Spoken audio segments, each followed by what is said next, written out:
పరిగెత్తే ఒక కుందేలుండేది. అదే అడవిలో చాలా నెమ్మదిగా నడిచే ఒక తాబేలు కూడా ఉండేది. ఒకరోజు కుందేలు తన వేగాన్ని గురించి గొప్పలు చెప్పుకుంటూ తాబేలును ఎగతాళి చేసింది.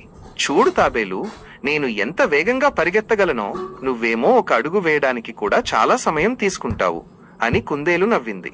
తాబేలు శాంతంగా బదులిచ్చింది, వేగమే కాదు మిత్రమా, పట్టుదల కూడా ముఖ్యమే. కావాలంటే మనం ఒక పరుగు పందెం పెట్టుకుందామా?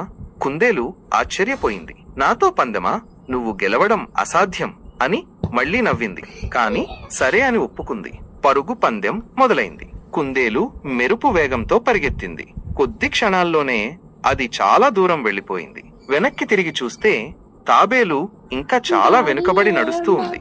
ఈ తాబేలు నన్ను ఎప్పటికీ అందుకోలేదు అని కుందేలు అనుకుంది. కాసేపు ఇక్కడ విశ్రాంతి తీసుకుంటాను అలా అనుకుని ఒక చెట్టు నీడలో పడుకుని నిద్రపోయింది.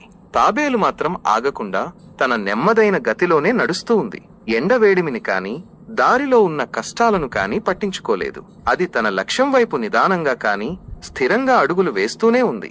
కుందేలు చాలాసేపటి వరకు నిద్రపోయింది. మెలకు వచ్చేసరికి సూర్యుడు బాగా పైకొచ్చాడు. అది వెంటనే లేచి చూస్తే తాబేలు ఇంకా చాలా దూరంలో నడుస్తూ కనిపించింది. ఇంకా సమయం ఉంది అనుకుని కుందేలు మళ్లీ వేగంగా పరిగెత్తడం మొదలుపెట్టింది. కాని ఎంత వేగంగా పరిగెత్తినా అది గమ్యస్థానానికి చేరుకునేసరికి తాబేలు అప్పటికే గీత దాటి విజేతగా నిలబడింది. కుందేలు ఆశ్చర్యంతో నోరెళ్లబెట్టింది. తాబేలు నెమ్మదిగా నడిచినా పట్టుదలతో తన లక్ష్యాన్ని చేరుకుంది. ఆ రోజు కుందేలు వేగమే కాదు, పట్టుదల కూడా ముఖ్యమని తెలుసుకుంది. ఈ కథ మనకు ఏమి నేర్పుతుంది?